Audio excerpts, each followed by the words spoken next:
Hey everyone, welcome to the podcast Coast to Coast with my man Tori. We are one team eliminated already from the playoffs. Episode 24 we're at, I think. And yeah, we're just here to kind of discuss where the playoffs are at this point. Maybe whatever else floats our boats along the way. Don't know how much you've been watching, but I've been watching a lot. Except the late night games. I assume you have trouble watching those more than me, but yeah, I do. But even for I've watched a lot of the first periods, but then that's it. For me, I usually make it to the second, and then I call it a day. Getting up at 5:30 most days. I just don't want to ruin my routine, and it's not worth the sacrifice. I'm not that committed, so. And to be honest, when you know that you have 3-4 games that you can watch the next day, you're like, I'll take the sleep now because I know I want to watch it later. So Exactly. Unless it's your team, of course, that's a different story. But yeah. Yeah, I expect Vegas is going to have a lot of the late night games. Yeah, I was gonna say, I guess we can officially call it 0 for 1. Yeah. Officially down $100 each. Not really, but in the grand game that we're playing. In the grand game that we're playing, I wanted to, but honestly, I was caught off guard by the back-to-backs for a couple of these. I kind of expected that we would be able to get one podcast in before a team was eliminated, but the back-to-back made it not possible because the Rangers, they just can compete with Carolina. And honestly, I was gonna try and play a game with you if we could buy out of one of the series.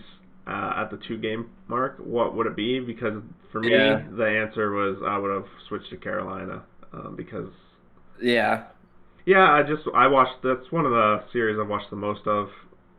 Maybe just the timing of what's going on, but they were just all over them from the beginning, and having Lundqvist in that maybe slowed them down at the beginning as well. The Rangers, but. Maybe. They just couldn't keep up. I didn't watch really any of that series, so I can't really comment on it. That's all good. It's all good. But I'm going to say they're going to... Well, we don't know what the matchups are going to be, but whoever has them, it's going to be a good series, I think. I was looking at just the play-in game just before we came on here, and it looks pretty much like Tampa Bay is going to win the round robin. Yeah, so we are right on some things. Yeah, I think I mean Tampa would have to get smashed against Philly in the last game, and then Philly would have to win out. Yeah, Philly has to win tomorrow and then beat Tampa.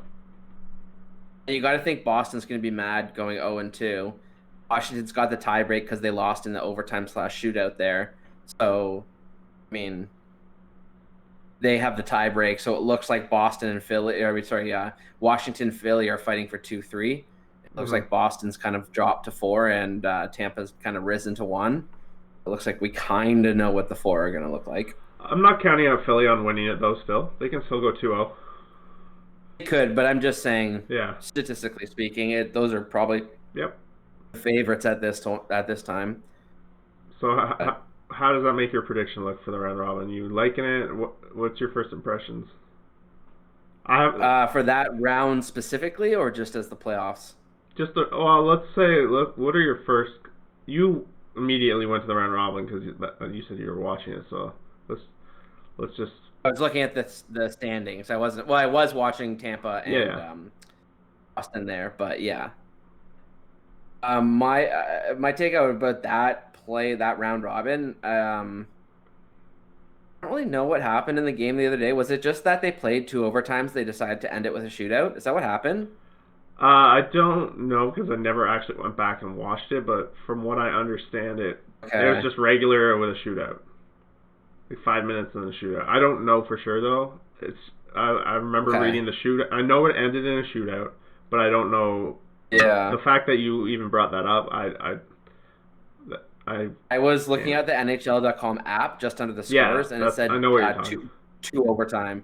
Yeah. And then when I was watching the highlights, it said, "Oh, they won in a shootout," and I was like, "Yeah, that's exactly." We're on the same news cycle when it comes back. I haven't been tuning into the round robin other than Vegas, to be honest, because Yeah, it doesn't matter too much. I didn't expect it it. really doesn't. Yeah, and there's too much hockey to watch. How much do you like this? Like, I mean, other than the fact that like it's in a bubble and like there's games all day, how much do you like the structure? Like, if you were in control of the NHL, would you keep this format moving forward, or would you resort whatever word I'm looking for, go back to the old way of doing things? I would probably go back, but Would you? well, I would go back to the 1-8. Like, forget the division thing that they had set up. I'd go back to what they were doing 5 years ago or whatever, 6 years ago. You wouldn't let this many teams have a shot at the playoffs? I think this many teams have a shot at the playoffs anyway. The whole Yeah, point that's true. of this was to kind of ramp people up to like get some games in. Yeah, This format is way different if they still play the 82 game season. yeah, If that's they true. shorten the season and then Like go to this 78 games or something. yeah, Yeah, 70 games and then use this format, I think that's different. yeah, true. Good point. But it's I don't know, it'd be interesting to see. I wouldn't Hmm. hate it if that's the decision they made. I would like to see it in a regular way, pandemic My way. big thing myself is that like I could care less on the structure of the format of the playoffs as long as there's not less teams. Like if you keep it as is or expand it, could Yeah, care less. Do what you want, whatever. My one sticking point myself is reseeding. The best team, the reason you play is to yeah, obviously win President's Trophy, but if you aren't, you need to have a secondary reason to still try and finish out. Like if you're 10 totally, games back in the last 2 weeks, there's nothing right now preventing you from saying, why don't I rest all my guys and actually get a better draft pick than get anything else? Make it a fight again for seeding. So that way, if a top seed gets eliminated, now exactly. you're the top dog. You get home ice. Like, and then you also, the further you round you get it, the more benefit it is to be a higher team, and the harder it is to win as a lower team. So Totally. I think Uh, that's required. that's basically what I said. Like that's like the exact reasoning why I said what I said. I like the reseeding, and I like that being third, being sixth, like being seventh. Those things matter. I don't like the Mm, four. I don't like the division format they have. yeah, I no, understand it's why it's they tried it, but yeah, it's and okay to change your mind yeah, eventually. Like it, we yeah. tried it. It's not as good. This new format that we're doing this year makes us realize why it's not as good. Do you agree that the reason why they did that was to try and create animosity or create rivalries of some Yep, sort? definitely. Yeah, rivalries What sell about if tickets, you right? did this? Yeah, what if I you think. did this instead? What if in within your schedule, you within your rivals, you have like rival weekends? So for example, either you do it one of two ways. You either do like, towards at the beginning kind of the season, you do a Friday, Yeah, Saturday, I know what you're back to saying. back, Yeah, either both games in one city or home and away. So like it could be a rivalry weekend. You do it 3 times in a season, and it's just like bang bang, and then you get a little bit of a break. You get to amp yourself up again, and then bang bang. Like I mhm. feel like it could really Well, I almost saw. create a bit of a playoff atmosphere in a way. Or do you even do 3 games in a row? Do like a Thursday, I or saw that sorry, exact. Wednesday, Friday, Saturday. I saw that exact thing. I'm trying to remember which Blackhawk it was. I think it was Patrick Kane. It might have been Jonathan Taves. Can't remember. It was an athletic article. Talked about how I don't know where they got this proposed schedule from, but it was basically a proposed schedule. The way you're explaining it, but that's all of it. Mm, So basically, all of the schedule is kind of set up like baseball in the fact that you go to a team, you play 3 games. Sometimes you play two there, one at home, and it's usually like yeah, your rivals, and it's your rivals that is doing that. Like that's that's cool. something that's been proposed. I personally like the idea. You want to create some sort of something. I mean, Those third game rubber matches will can bring eyes sometimes. Well, yeah, and like I think the 3 game matchup is actually even more important because of that. And like if you're a bad team and you get swept, you're gonna be pissed and hold that against them for years. If you're a good team and sweep them, you're gonna basically have ammunition to chirp them and piss them off and Yeah. whatnot, right? Like, and then also behind that, fans, like if you as a fan see your team go 0-3, you're gonna start hating this team, and they're gonna be a team that you despise, which is gonna create Yep. not just playoff stuff for those couple rivalries or couple matchups in the playoffs. Like I think it will really create like those team biases we do. Like I think Yeah. that there's a lot of teams where it's like, oh, we don't really like this because of past playoffs. And when we say that, we're referring to when we were children. And like Yeah. maybe in the last couple of years, but for the most part, we're talking about when we were like young kids and being like, oh, this is what we remember growing up in Yeah. hockey, right? And that's why So it's I wanted to see the Leafs play the Flyers next round, is because I remember yeah. their rivalry for a couple of years. It's funny you say that because that's kind of what I was looking at this series for just before we came on here. And if like at this point, because Carolina's gone in, they've pretty much locked themselves in as the 3 spot. Like, yeah, that can change, but like according to the odds, they'd have to have a couple upsets, which at this point you'd have to have like Columbus come back, Florida come back, and or Montreal come back, which to have more than one of those teams come back is very unlikely. So chances are there'll be 3. What do you mean So 3? You mean number 2, right? Sorry, in the 3rd matchup. Oh yeah. They'll play third place. Yeah. Yes. Okay. So that would leave, as per your original prediction, if Philly does well and wins one of these last games, or at least doesn't shit the bed, they'll probably finish 2nd, which means as Leaf fans and as you and I to see Philly and Toronto, we need to cheer for Florida. Because if Florida can win, they'll be the lowest seed, which means they would take our spot. And when I say our spot, I refer to the Leafs. It would take the Leafs spot away from Tampa. Because right now, if all things check off, the Leafs will be playing Tampa. Which if they don't somehow want. Florida can win, well, I mean, it doesn't matter. You're playing a good team regardless. That's the way I look at it. Of course, like, they're the 4 best teams. Like, you're getting a good team. It's just a matter of who you're matching up with. I would hope you don't play Boston and the rest. I'd rather play the other 3 before Boston, really. But if Florida can win, they'll go to that first matchup and push Toronto down to the 2nd bracket. Okay. Which if Philly can be sitting there, then we can be seeing the Toronto Philly, which I would love. I'd like it too. I'd be okay with Toronto Washington too. I don't really want to see Toronto Tampa or Toronto Boston next round. I'd be okay with that later, the Eastern Final. Yeah. But I think that the Leafs have. If you could handpick your opponent for best chance in a 7-game series, I think Philly is going to give you a lot to handle, but I think that you have a better chance against them versus Tampa. And then if you compare Washington versus Boston, I think that they're less scared of Washington. Plus, with Samsonov being out and you having like, who is Washington's backup? It's a guy that I've never. Is it Vitek Vanacek? Honestly, I can't remember. It was a name I'd never seen before I looked last. I want to say it's Vitek Vanacek then. It if sounds that's the case, familiar, but yeah, he played a lot in the AHL. That's why I kind of know his name. Okay. He played against the Marlies a bunch when I watched him. But he's a really good AHL goalie. But like, who knows in the NHL? And like, I don't know about you or anyone else that's watching, but like, Holtby is not a guy that I ever really trust that much. Like, yes, he won a cup, but like, he's been good in the playoffs. Has he not?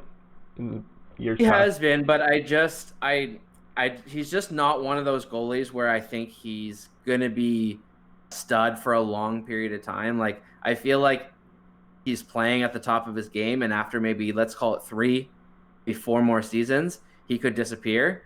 But like, yeah, that doesn't matter now, but it does kind of when he's a pending UFA.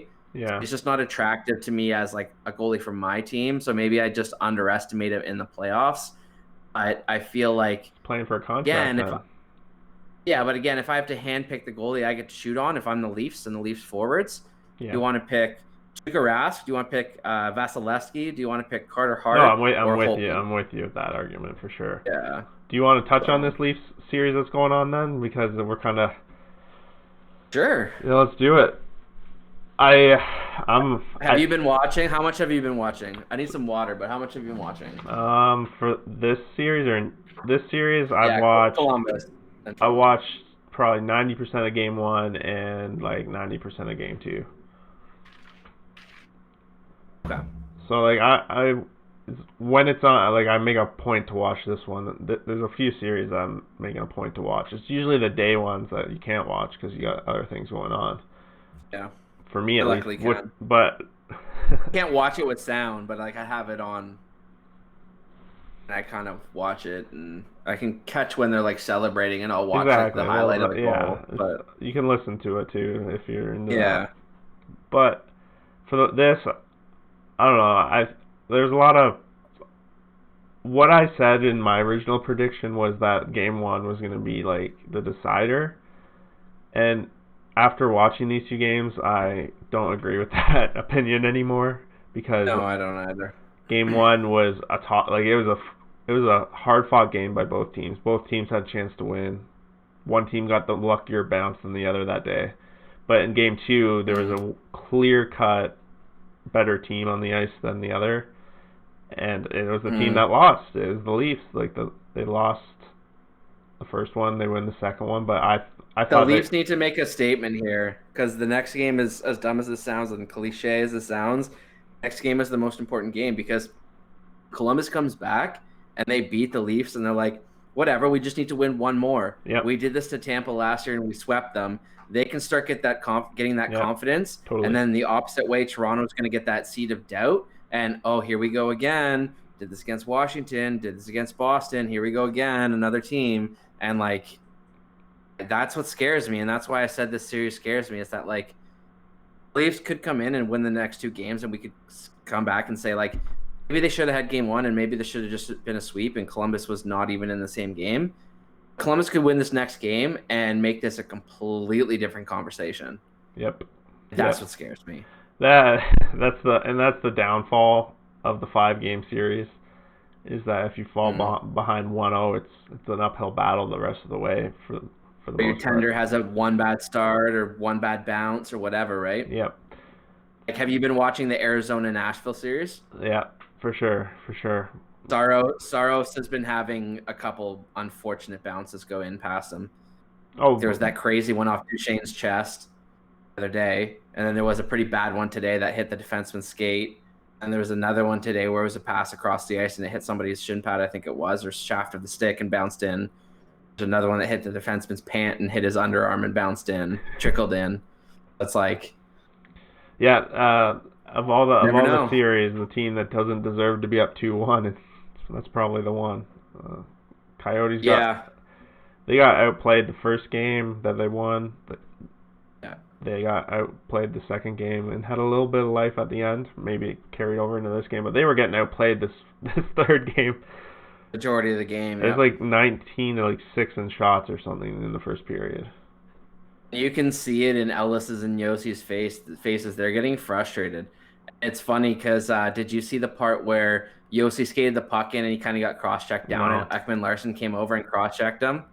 I'm pretty sure Yossi's Swedish, isn't he?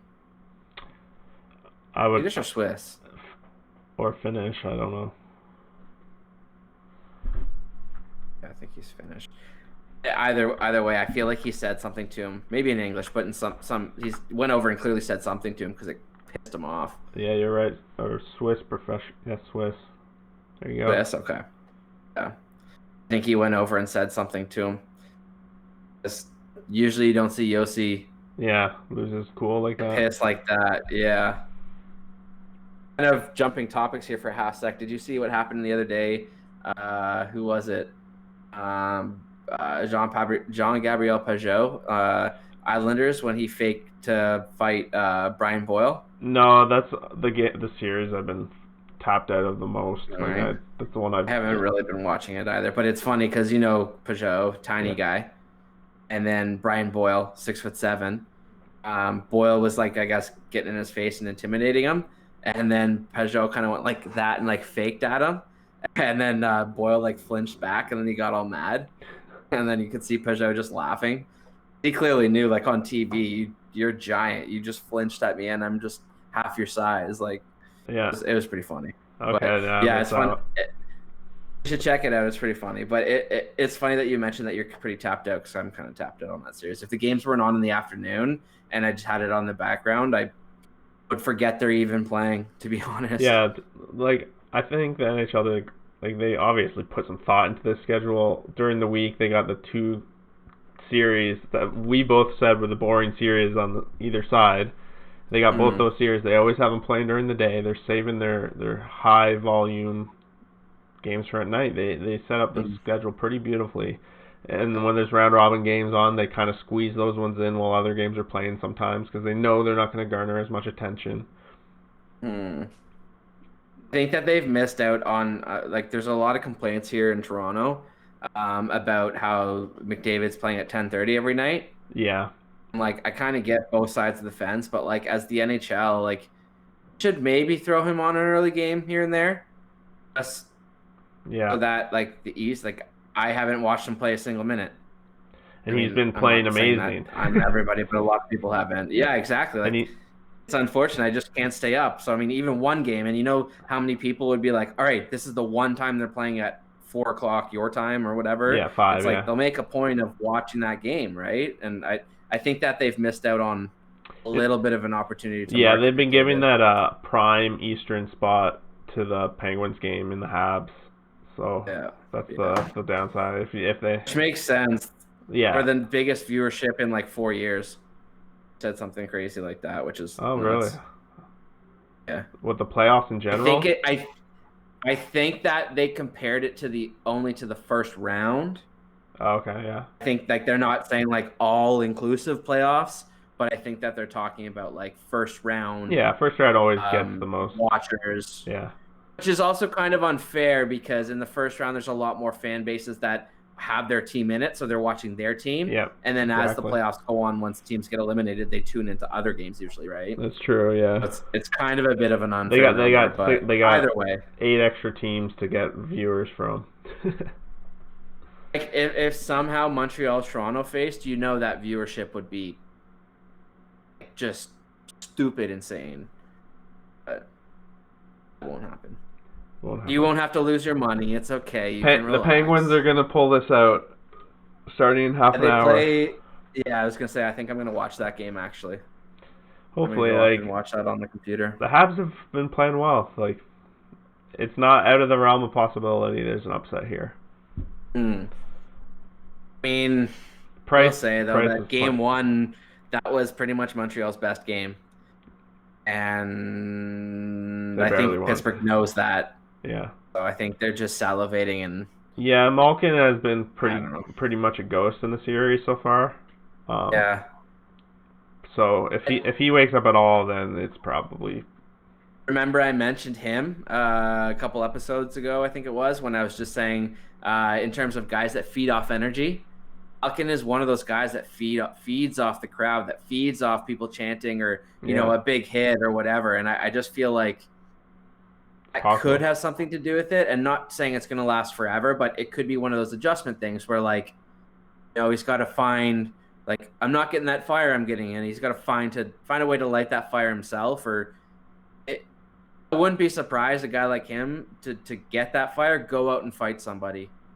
One get punched in the face and then be like, I'm annoyed that I have this scar on my face, and then start, you know what I mean? Like, yeah. Sometimes it just takes that to go in that next gear.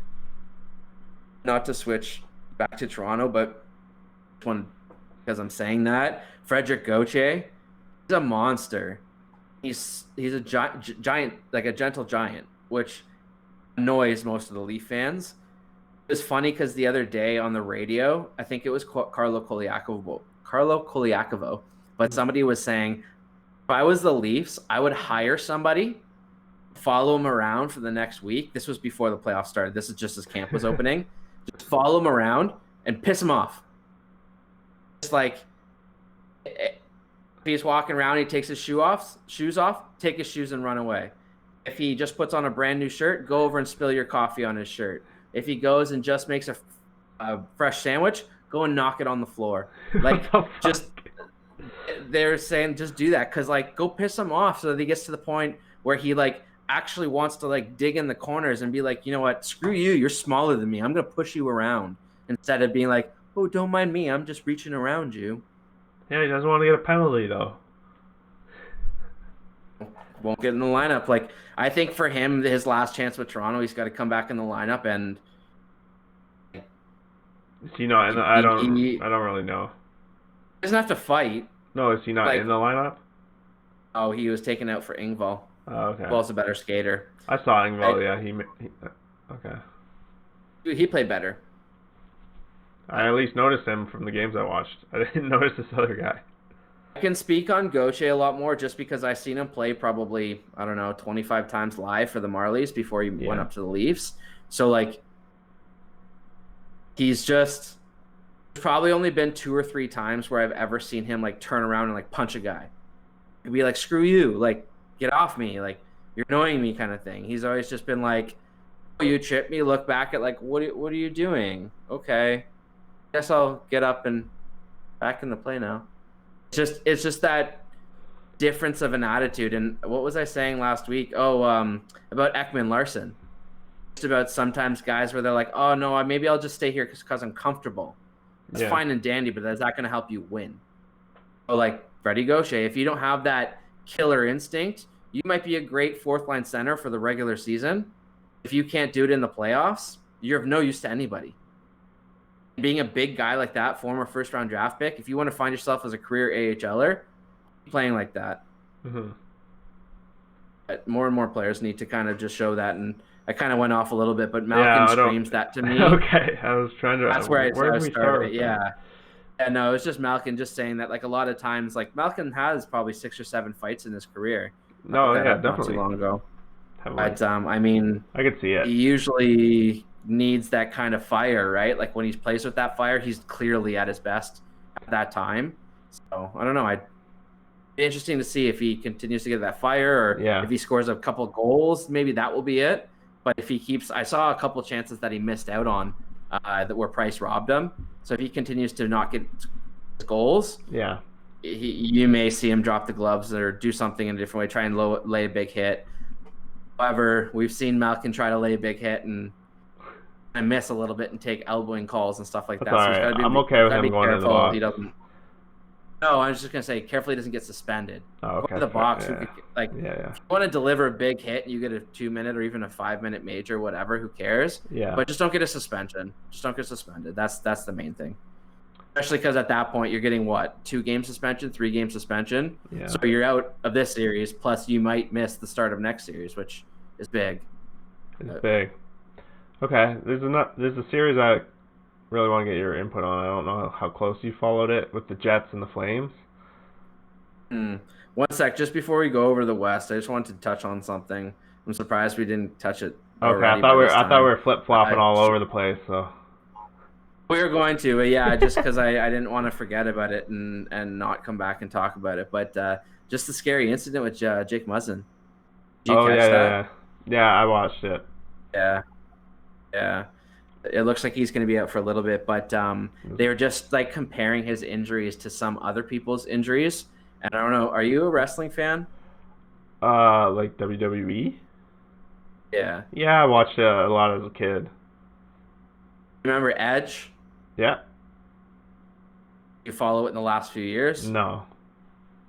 He missed like, I don't know, I have no idea, I'm going to guess. He missed 7 years.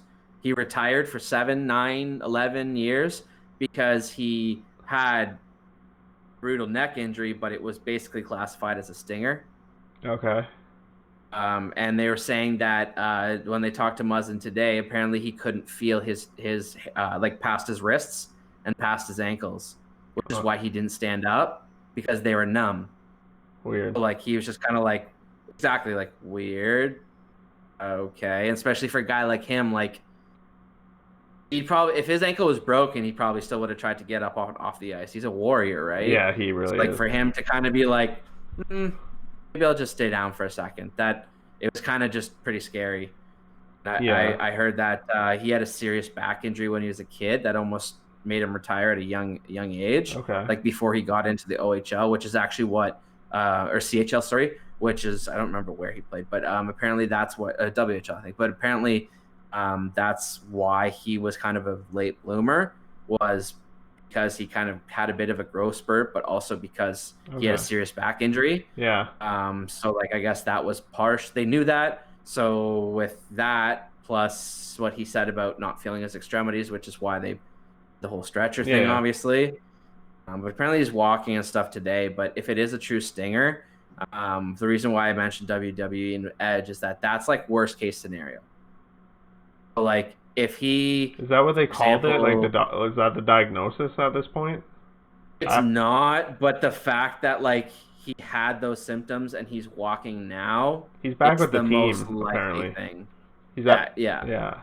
Well, not with the team, but he has to produce 4 consecutive successful COVID tests. So that's 1 per day. So he can't join for minimum 4 more days. It's kind of he's in the team hotel, but he's not allowed to be with the team. But I'm sure like how close strict do you think they're being with that? They must be.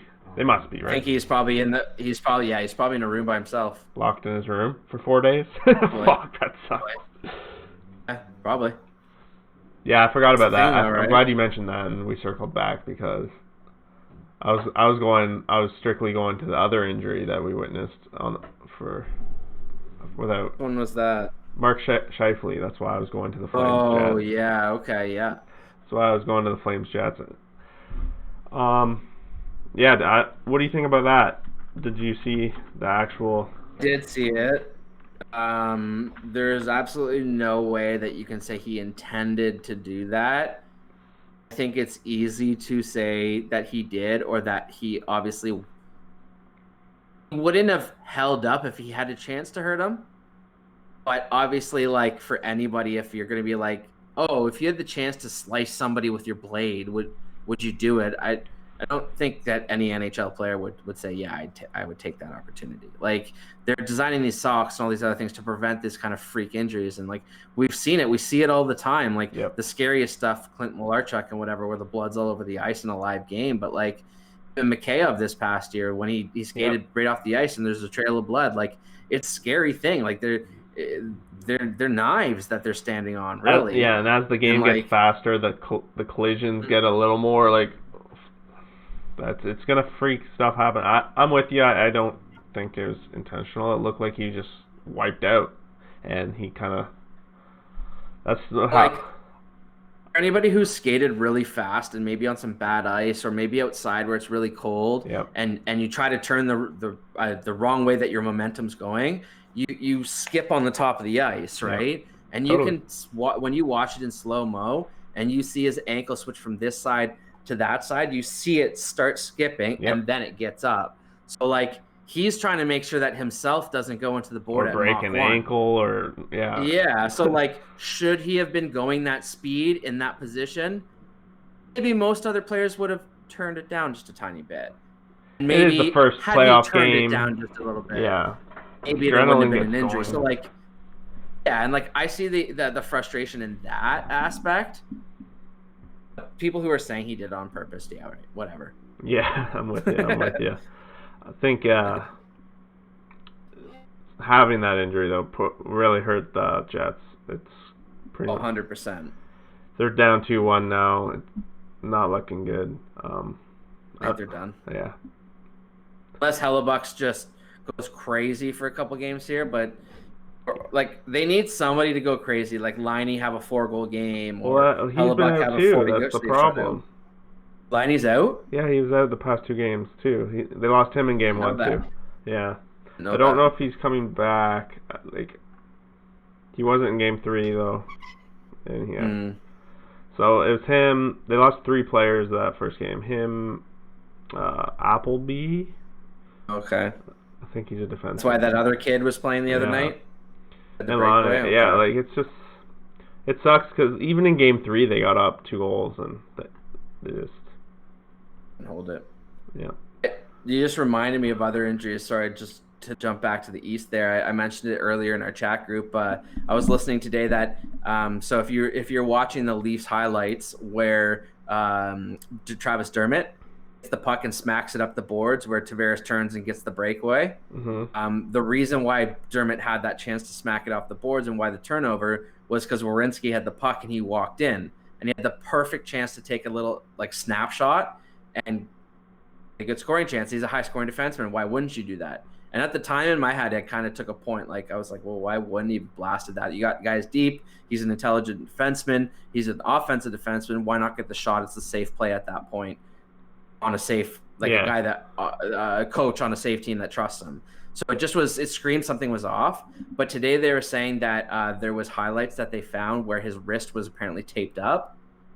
Okay. So like, you have a taped up wrist and you pass up an opportunity to shoot. It's like Ovi all of a sudden passing it off on his one-time wing. You're like, Oh, it just it's weird makes that me they're intrigued that investigating the video like that. Yeah, if they've lost Werenski, sorry, but they got Jones back, like, yeah, that's a good gain, Jones, but like to lose Werenski, that would be a massive loss for Columbus and could be the reason why you look back and talk about it one way or another. But it's interesting that the two series that I think we had most or a lot of the interests in have the most injuries. Yeah. I mean, Pittsburgh's in that bubble too, but they haven't had many. But the Toronto Columbus and the Calgary Winnipeg series have definitely had their fair share of injuries so far. Well, if it's any consolation, at least me getting Calgary wrong continues, and Calgary fans are just gonna hope I don't pick them to win the next round or something because they're going out. So you said that you would change your pick in the East from the Carolina series. Is there a series you would have canceled out your bet in the West? If we had this podcast yesterday, I would have maybe thought about canceling out the Vancouver one. But I think it's still pretty good after yesterday. I'm trying to think of what other series. Edmonton, I'm still good with. I'm pretty sure it's safe to say we both would have bought out on the Calgary Winnipeg. Oh yeah, definitely. I forgot that's what we were just talking about, that series. But looking at the match, that's why it wasn't coming to my mind right on. Like that's definitely No, definitely would have. I would have bought out immediately after game one if I could, but. It's whatever. They still have a chance. I don't see Winnipeg coming back. I would classify it in the same category as the Habs coming back right now. I agree. Yeah. Even though it's not a comeback for the Habs at this point, but it will be after today. I did the same research, if you will, on the play-in round in the West. It's completely open. It's completely wide open. Maybe I can say Dallas. Dallas looks like they're probably 4. But 1, 2, 3. Colorado probably has the inside track at 1, 2 with Vegas. And St. Louis probably has the inside track, we'll call it, for 3. And then Dallas probably has the odds on for 4 at this point. Tomorrow's game will be a very interesting one because it could set up 2-0. Is it Colorado Vegas? No, St. Louis Vegas, because if Vegas wins, Colorado and Vegas are both going to be 2-0, and then which means they're both 1-2. Yeah, but then that it just makes it so that because they'll play next, Colorado, they'll play for first, and then the other 2 people will play for third. So it'll be interesting. I don't know. Like, I didn't watch the Blues last game. I haven't watched any of the Avalanche games yet. They're playing right now as we do this, but they're up 2-0. But I don't know. I think you said the Avs are going to win it. I think I did predict the Avalanche. You did? Just because I like their forwards the most. Yeah, because we're going to scoring. Yeah. So if it comes down to don't like their goalies, but seems to be working so far for them. Here's the thing: you're Colorado and you win. You have Arizona sitting there for you. You're not licking your chops. Yeah, seriously, yeah. Yep. I mean, yeah, it's your boy Kemper, and like, yeah, they would have got by Nashville, but like, no, Colorado is a different beast than Nashville. Yeah, and I feel like that would be like just an easy matchup for easy Colorado. warm up, and then they would be with reseeding, they'd be sitting the next round, hoping that there's another upset so that they get another underdog. Like, I think I said this off the top of the episodes with the Western predictions that I think whoever wins the first seed is going to walk all the way to the Western final. Yeah, I could see that. That was also back when I thought Minnesota was going to be the bottom seed, but I would still apply the same logic for Minnesota. Like, yeah, they're a solid team, and like they play Vancouver really, really well, and they match up against Vancouver well. But in the second round, Minnesota is a massive, massive underdog. If all the favorites win, then they'll play Calgary, which is a rematch of last year's first round. Colorado, Calgary. Yeah. Colorado. Didn't Calgary dismantle them? No, Colorado won, I'm pretty sure, in 6 or something. They sweep them or something? No, yeah, I think 5, I it's think it was. 5 or 6, yeah. But yeah, I think it is going to be Colorado, Vegas, though. Obviously, one of the two at the top, and then St. Louis and Dallas, which is funny because that leaves me with actually no predictions correct. Unless Colorado comes through for you. Well, I mean, yeah, I'd have the top 2 winners, and I would have the correct matchup, but in the wrong spot of Philly-Toronto. But that would be the only thing I would have got correct. I underestimated. Still, fingers crossed on Mini. Right now, it looks like you got the money on Arizona, but even then, you have better odds with Arizona than Mini. So if all things settle the right way, I'd be up like $5 or something. I think yeah, it's either 5 or 10, something like that. Yeah. I was looking at that and I was like, damn it, you have the tiebreak, so to speak. Do you think Florida can come back? I think they can after today's game. Do you think Bobrovsky can figure out how to play goaltender again? Yeah, I do. I think that answers your question. So yes, and yes. I think on paper they're pretty even teams. Mm-hmm. I think when it comes down to who can be the difference maker, the separating factor comes in net. And Bobrovsky has clearly shown he can be that goaltender. Yep. Maybe not at that elite level, but maybe a tier or 2 down from that elite level.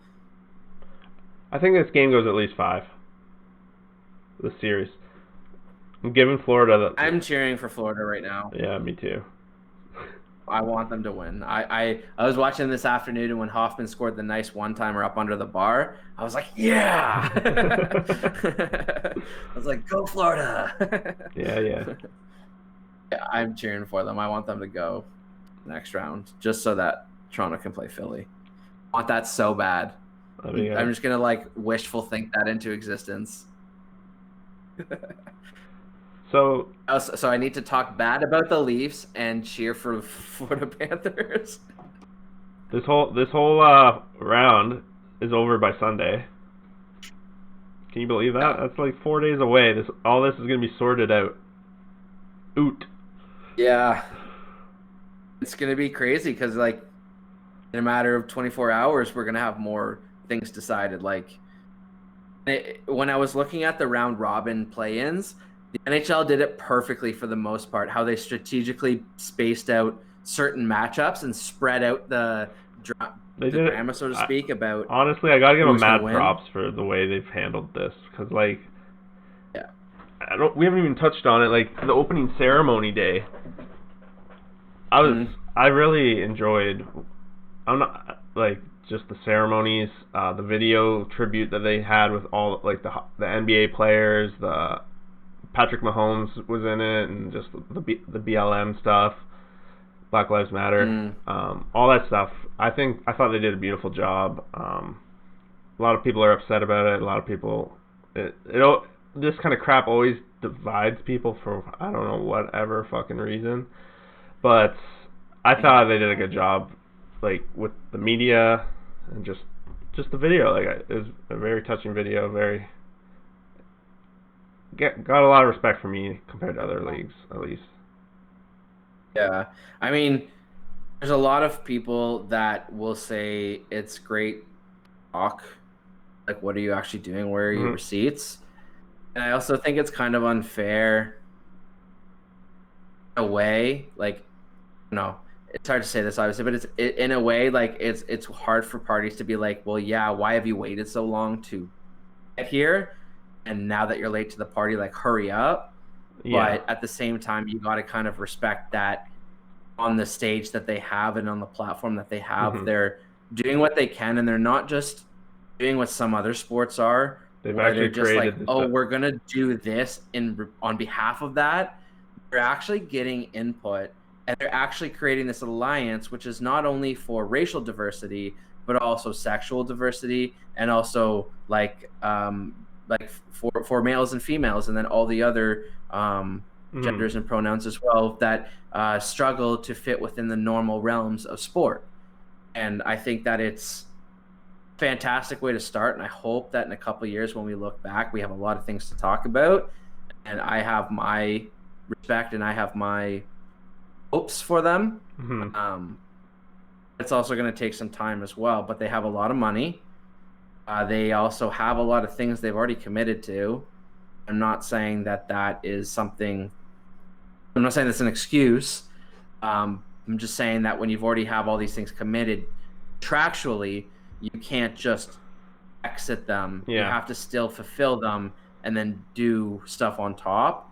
That's the only thing that worries me, or that is what I question is what are you going to continue to do at like all-star games? What are you going to continue to do at Yeah. I drafts? hope. What are you continue to do at stuff like that? I think the NHL has been ahead of other leagues in this department, and they've shown it this year.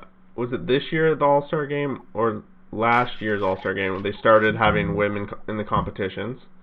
Mm, That's a step. it's cool. Yep. They've fired coaches and stuff when stuff came out racially against players this year. Like, Mm, mind you, you could argue the NBA kicked that owner out of the league for being racist. mm, Don Sterling, or I think was his name. mm, But I think that, like, I don't know, that it's underestimated the impression that sports has on the youth, and just having the youth see this, and then just it can take years, but it's eventually it's like compounding interest in a way. It just grows and mm. grows and grows, and then it's the norm, and Yeah. it's like slate, like yeah, It's also very difficult because to compare the NHL to other leagues is very unfair, it also is, yeah, because the NHL doesn't have as many people from diverse cultures, or at least openly. And that's again broadening it it has a beyond different Black country's Lives. But national influence compared to other sports as well. Like America or Canada influences hockey more than any other sport. It, yeah, and like majority of basketball players and NFL yep, players are not white. So it's like you can understand when they're the ones that are within the struggle, but then the ones who technically quote unquote own them, who are paying their salaries, are typically white rich people, usually white men, and it's just hard when that is the image that outsiders see. Like when people that don't pay attention to sports see that, it's almost like they're looking at something that they can't shine up. You know what I mean? Like it's just wrong from the start. And it's just kind of difficult because they're dealing with more of the group of people who are actually within the struggle and needing the help of everybody right now to understand what's going on, to listen and to participate. And the NHL kind of has to stand off and say, how can we help? yeah, We'll create a group of people that have the experience within the hockey realm, that have the diversity. How else can we assist a grander stage yeah, or totally. outside the scope of hockey? Well, that's the more interesting thing, or the more important thing to people, especially outside of sport. But Yeah, I cool. think that it's deservingly to be to have some time and to talk about it for sure. Yep. Um, I think that it's really cool that they had Doomba talk. You could tell he was nervous, Oh yeah. but I thought he did a fantastic job. And like, I think it's very important to have active players now. And I think that you're going to see more and more people speak up and speak out and add their experiences to hockey because like there's a lot of unacceptable behaviors in the hockey world, and like I mean, admittedly, when we were younger, you used words that now you're like, okay, maybe it's not politically correct to use those words. But back then, when you're mad at somebody or something like that, or you're playing a sport and you're competing against somebody, you might yell something at them, not thinking, right? Or like not knowing at the time that you really shouldn't be saying that. So like it's not only about education, but like sometimes people need to be exposed to it and need to know that it's actually a thing for them to actually be aware of it Yeah. or to understand that they're infringing on something or that they're not part of the solution, that they're actually part of the problem. Yeah, for sure. I don't know. And I'm very close to the situation, No, I obviously, know. right? So I my know. sister has very strong views, and she's doing everything she can possibly do on these fronts, which is very I can't think of the word right now, but a very good thing, and Heroic. doing a lot of stuff for people that can't. And obviously, my girlfriend speak firsthand for all the issues and things that she's experienced. So I hear a lot of the stuff, which is nice because I can help educate some other people. But it's obviously it's a process, and I think Yeah. that especially within sport, people just have to be open to it, have to listen to it, and just don't speak on behalf of people. Like that's the biggest thing that people are saying is like, don't say it. Oh, this is how it is. Especially if you're somebody that hasn't walked the walk. Yeah. Step to the side, let people who've walked the walk tell you what they need, so that we can actually support them in the right way. And I think it's a good start. And Yep. let's see where they go with it. For sure. For sure. All right. I think we've touched on every series. Maybe not. Oh, the Vancouver Canucks series we didn't touch on too much. Honestly, man, I haven't watched a whole lot of the West because of the Yeah, late and games. that's the one I usually go to sleep on, to be honest, because for Yeah, whatever reason they started at 7:45, 8 o'clock Pacific. So, yeah, um, but ten I know fifteen by the end they of the turned it game. around. The talk around here was prior to game one, they got shut out. They were just super nervous, which can be understandable because it's a super young team. Hmm. Super nervous. They kind of laid an egg. They came back game two. They got some of their star players stepping up, but I don't know. Anything else you want to? I watched the game recap of game one, and I thought it was just exactly that. Vancouver didn't seem to really They were be just. playing that great in any aspect. They've been Minnesota known just kind of to have worked those hard. stages where they just can't score. It's Yeah, yeah, and they couldn't score against the Jets either when they played the yeah. exhibition. But it looks like they That's figured it out. But we'll see. I guess one of the stories is that they chose to go with Stalock in goal. I think that's who we thought. Um, I know another interesting thing is Pekka Rinne's kind of been sitting on the bench, and by kind of he has been. Don't know. Do you think they go to Pekka in Game 4? I don't know, man. No, And there's been some I'm weird thinking stuff out with loud. goalies, man. What's that? There's just been weird management of goalies in this playoff format so far. I Yeah, don't I know we were know. talking about Carolina Yeah, Carolina earlier. specifically made no sense to me why they win 2 games from Mrazek and then they go to Reimer for game 3 and then they still win, but like Yeah. what's the strategy? I wasn't sure. Mind The you, only thing that Reimer makes played sense to lights me out. is like what I was saying to you earlier. What's that? I said, mind you, Reimer played lights out. Yeah. What I mentioned to you earlier is the only way that it makes sense to me is where it's like, okay, we have a goalie platoon system, and they talked to both goalies before the playoffs, and they said, okay, we're going to be playing at least 3 games, so you each are going to be starting at least once. So just stay tuned. Yeah. And the first game went as it is, and they're like, okay, let's go back to Mrazek. Okay, we won. Well, we made the promise to Reimer he'd start at least one. So if he shits the bed, whatever, we gave up one game, and then we go back to Mrazek. Oh, he played amazing. Well, my bets are that they go back to Mrazek game one in the next series and give the chance to him to run again.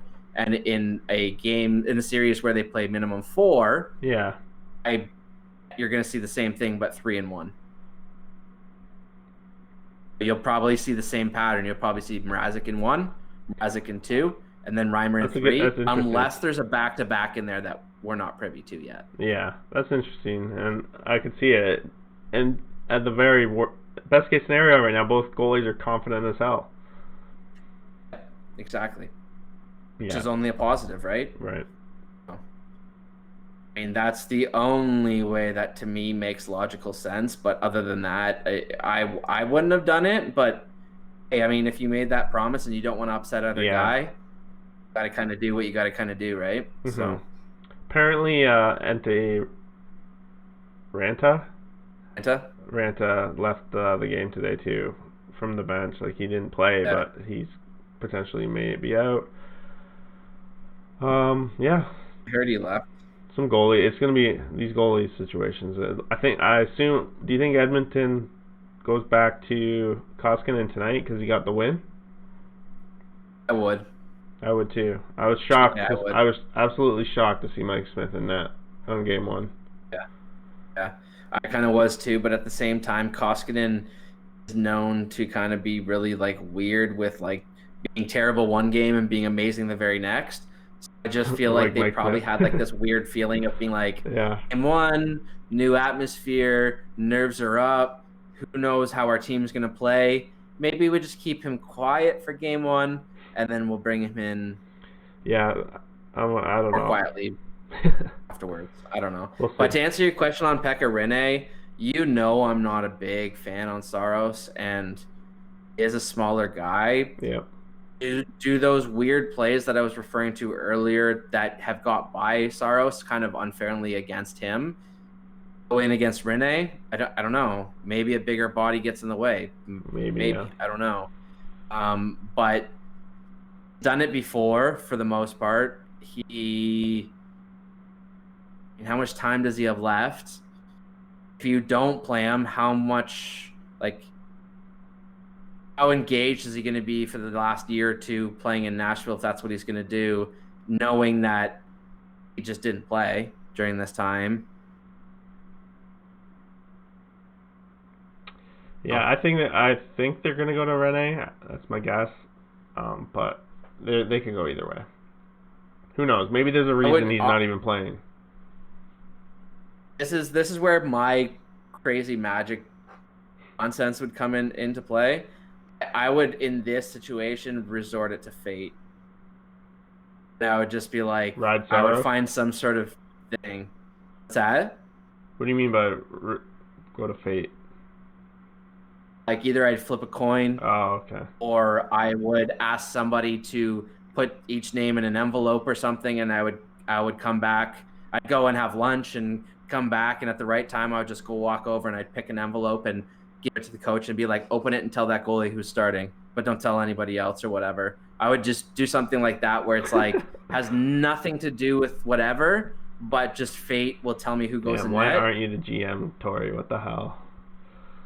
They'd only calls that for very specific situations. Like in this situation with Saros, if I have to bet my money, I'd probably go back with Saros because he's been playing, he's been seeing shots, he's been in game action. Yeah, if I'm the decision maker, I'm going with Saros because I think the last thing you want to do is have the team doubt what they've been doing wasn't working.